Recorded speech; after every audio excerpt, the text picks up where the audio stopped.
Estamos ao vivo de novo. Dessa vez me estrepei em cirurgia, acabei saindo mais tarde, mas a gente não vai perder a nossa sequência. Hoje a gente vai falar sobre o que todo médico precisa saber sobre meia de compressão. Você que lida no dia a dia com o paciente na UBS, você que lida com qualquer tipo de paciente em um ambiente que você precisa lidar com a queixa de peso, de edema na perna, e você precisa saber prescrever uma terapia compressiva. É a base do tratamento. Então o que acontece? O que é, antes da gente falar de meia elástica, precisa entender como é que é a drenagem venosa, né? Afinal de contas, o que pode provocar um inchaço na perna a principal causa qual que é? Eu estou pensando em varizes, eu estou pensando em linfedema, tá? Ou no que a gente chama de síndrome pós-trombótica, quando você tem uma doença da veia profunda que leva à insuficiência venosa, as causas de insuficiência venosa. Então o que acontece aqui, galera? O que pode estar provocando isso daí? Então é o seguinte, ó, primeira coisa, de uma forma bem grosseira, o coração é uma bomba, ele manda o sangue pelas artérias, ele volta pelas veias. As substâncias que não conseguem se dissolver pelo sangue, elas acabam voltando pelo que a gente chama de drenagem linfática, pela linfa. E daí o que acontece? O que volta por ela? Proteínas mais pesadas, voltam alguns tipos de gorduras, coisas por essa linha, tá? Então o que acontece, pessoal? Como que o líquido volta? A drenagem venosa é o mais simples a gente pensar. O que você tem?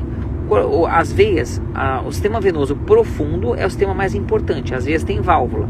Quando você mexe a panturrilha, você mexe os músculos da sua perna, você aperta essas veias e bomba o sangue para o coração, certo? Então o que acontece? As veias superficiais levam quase nada do sangue. Se por um acaso essas veias dilatam por alguma razão, o que vai acontecer? A veia dilatada pode ter um refluxo, a válvula não vai conseguir fechar e o líquido volta. Daí que vem o sintoma de varizes. Você vai ter dor, edema, você vai ter todo um quadro decorrente disso, certo? Então o que acontece?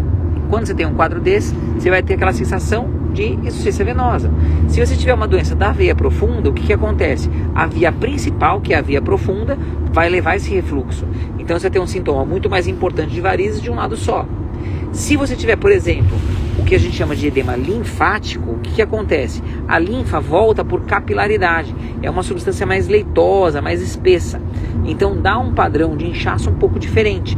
Dá um padrão de inchaço mais endurecido.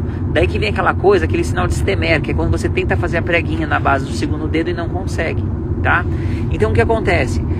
O edema aparece daí que acontece. E você tem outras causas de edema. Tem edema por abuso de tipos de medicação, edema por bloqueador final de cálcio, tem edema por insuficiência cardíaca, por várias causas. Mas fato é, uma das formas da gente pegar e diminuir esse edema qual que é? Você aumentar a ação da bomba muscular. E daí que vem o que a gente chama de terapia compressiva, tá? E o que a gente faz na terapia compressiva? Se eu apertar a perna, o que eu vou fazer? Eu aumento a força da musculatura dessa perna para bombar o sangue para o coração. É daí que vem a lógica da coisa, certo?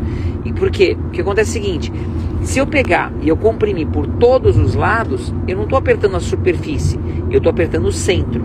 Uma meia elástica, ela não age nas varizes, ela age na veia profunda. Ela aumenta a potência da bomba muscular, bombando o sangue para o coração. Essa que é a lógica da coisa, certo? Então, pessoal, o que acontece? Como que eu prescrevo uma meia elástica? O que acontece? Como que eu vou prescrever? Pessoal, se vocês tiverem qualquer dúvida, qualquer coisa, joga aqui no chat, tá bom? Eu estou aqui acompanhando tudo que vocês estão me falando, tá? Então, o que acontece, pessoal? A gente utiliza para graduar o grau de insuficiência venosa uma classificação de CEAP, que é a classificação clínica, etiológica, anatômica e fisiopatológica, tá? A parte que interessa para você definir qual é a meia que você vai prescrever para o teu paciente é o C, é o clínico. Então, para a gente poder definir, você vai avaliar o teu paciente, tá? Não é receita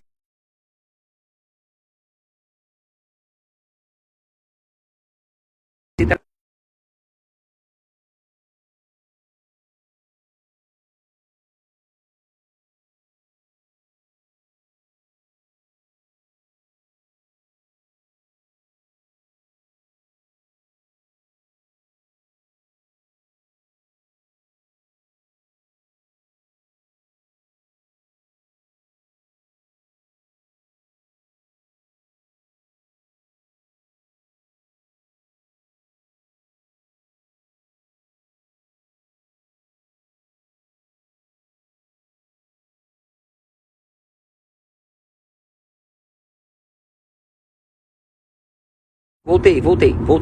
Então, pessoal, o que acontece? Você vai avaliar o quê? Você vai avaliar a classificação de CEAP. C1, se tem só telangiectasia, aquelas aranhas vasculares, aqueles vasinhos que a mulherada gosta de secar pra ficar bonitinha. Que mais? C2, quando tem veia varicosa, que é veia acima de 4 milímetros. C3, quando efetivamente tem inchaço, tá? Agora voltou? Aqui, ó. Deixa eu ver aqui, peraí. Só um segundinho, tá? Oscilando um pouquinho. Vai voltar. Voltou. Ótimo, show. Então, ó, o que acontece? Vamos lá. Classificação de CEAP. Você vai ver qual que é o grau de insuficiência venosa, certo? Então a gente pode fazer o seguinte: CEAP C0, não tem porra nenhuma, você não percebe nada. C1, tem telangiectasias, aquelas veias varicosas, aquelas aranhas vasculares, aqueles vasinhos vermelhinhos, mais roxinhos.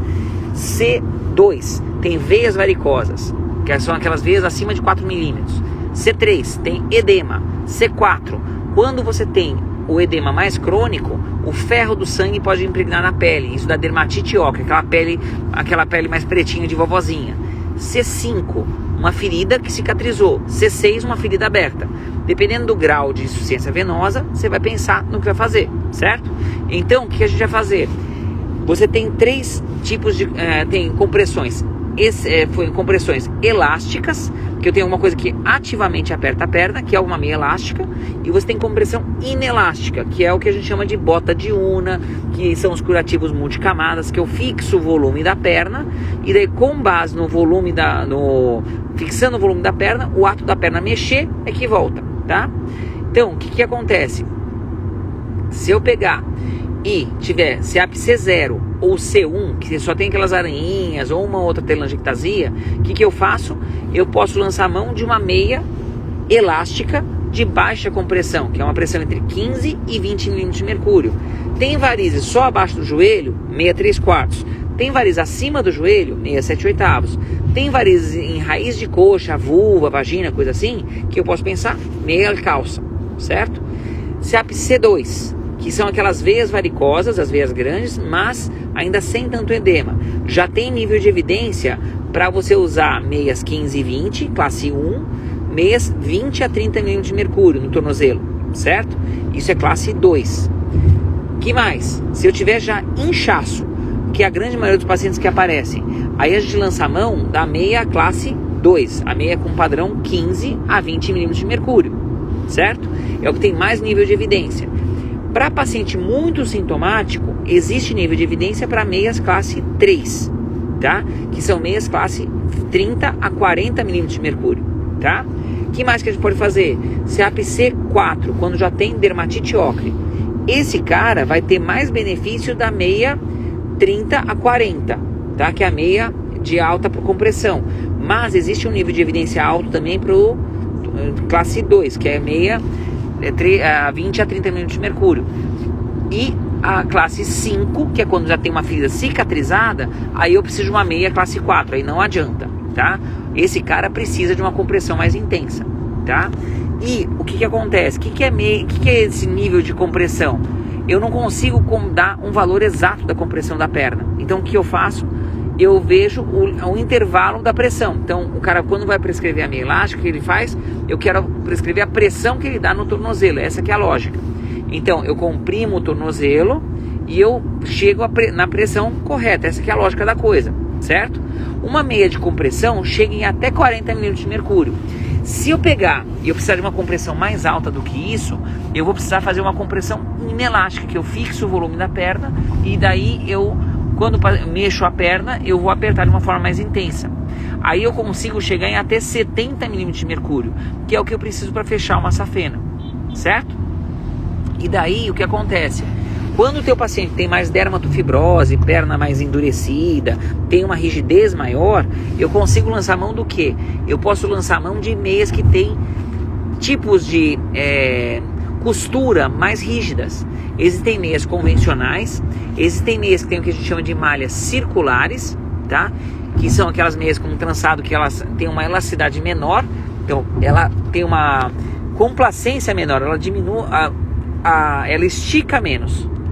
Desse jeito eu consigo apertar mais, sendo menos, esganando menos a perna, tá? Isso daí é uma coisa que, por incrível que pareça, eu consigo tornar uma meia mais confortável, tendo uma elasticidade menor, tá?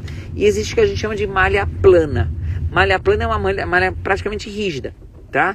Eu chego um pouquinho mais perto do que seria a compressão inelástica na meia de compressão, certo? Daí com isso eu consigo lançar a mão. Agora, se eu tiver uma ferida aberta, aí eu não tenho opção. Eu preciso usar uma terapia inelástica. Aí eu posso lançar a mão ou de uma bota de una, que eu enfaixo a perna, ou eu posso lançar a mão de curativos multicamadas, ou eu lanço mão de o que a gente chama de dispositivos com velcro, que eu fixo o volume da perna e daí desse jeito eu consigo comprimir de uma forma melhor. Perfeito? Então, com esse tipo de raciocínio eu consigo escolher qual a meia elástica que eu vou usar e avaliando o paciente. Lembra, somos pessoas pensantes, você tem que avaliar qual o tipo de meia do teu paciente. A pior forma de você prescrever uma meia é colocar assim, meia elástica, média compressão. Se você colocar baixa, média ou alta, varia de marca para marca. Você vai deixar na mão do recepcionista lá da casa cirúrgica qual que é a meia do teu paciente, tá? Então, saiba prescrever. Ficou alguma dúvida aqui, galera? A gente fez uma live um pouquinho mais rápida sobre prescrição de meia elástica. Se o teu paciente tem doença linfática, o que eu faço? Eu posso lançar a mão do quê? Eu vou lançar a mão principalmente de meias de malha circular e malha plana com compressões mais altas, tá? Ficou alguma dúvida aí, galera? Alguém quer que tire alguma dúvida aí ao vivo? Alguma coisa? Nada? Beleza? Essa live, galera, ela vai ficar só um pouquinho aqui no Instagram, mas depois ela vai ficar lá no meu canal do YouTube. Se você não está seguindo o YouTube, o link está aqui no perfil, tá bom? Segue lá. Essa daqui é a nossa live, se eu não me engano, 348, tá? Então, não perde, tem muita coisa lá no canal, tá bom? Aqui, aqui, tadinha, completamente em choque, sempre recebi média compressão e eu estava medindo e escolher a marca. Então, na prática acontece o seguinte, via de regra, aqui no Brasil, baixa compressão é 15-20, média compressão é 20-30 e alta compressão é 30-40. Só que varia de marca para marca, tá? Então, o que acontece? O que a gente tem que fazer? Sempre prescreva pela compressão, é muito importante, tá bom? Então, daí o que você vai fazer? Desse jeito, você vai ter certeza da compressão do teu paciente, tá? Por exemplo, aqui eu não tenho nada a ver com nenhuma marca, mas por exemplo, a Kendall de média compressão é 15 a 20 mm de mercúrio, a Jobst de média compressão é 20-30, a Sigvaris de média compressão é 20-30, tá? Então, sempre coloca dessa forma, 15 e 20 mm de mercúrio, 20-30 ou 30-40, tá? E olha a perna do teu paciente. E outra coisa, saiba quando que não pode prescrever a meia, tá? Quando que eu não posso prescrever? Se o teu paciente for isquêmico, se o sangue nem chega na perna, se você apertar mais, vai chegar menos ainda, tá? Mas lembra que é uma contraindicação relativa, tá bom? Por quê? Se a meia, o que eu prescrevo é a pressão no maléolo, certo? Então o que acontece? Se o cara tem uma pressão de maléolo acima de 50 mm de mercúrio, que é um cara que já não está em isquemia crítica, apesar de não ter pulso, se eu colocar uma meia de compressão, vai chegar ao sangue, então ele não vai isquemiar. É uma contraindicação relativa. Você vai usar compressões menores no paciente que não tem pulso distal. Mas via de regra, para você não errar, não palpou pulso no pé, evita usar a meia elástica, tá bom? Aí você vai focar mais em terapia, em aumentar a bomba muscular, mandar o cara fazer exercício, coisas por essa linha. Beleza? Tadinha, que os deuses da vascular me perdoem. Ah, que é isso, tamo junto, tá bom? Tem alguma outra dúvida, alguma coisa, galera? Alguém quer tirar alguma dúvida ao vivo? A live vai ficar lá no YouTube, tá bom? Não vai ficar aqui no Instagram não, tá bom? Vai ficar só por um pouquinho para eu poder tirar ela daqui. Assim que eu chegar em casa, já tiro ela daqui e daí eu já jogo ela lá. Beleza? Valeu, pessoal. Até mais, valeu. Aqui, por enquanto, ó, até agora não foi assaltado nem nada. Então, beleza. Deixa eu tirar daqui. A dica da Lívia foi boa. Deixa eu desligar aqui antes que leve meu telefone embora. Valeu, pessoal. Até mais.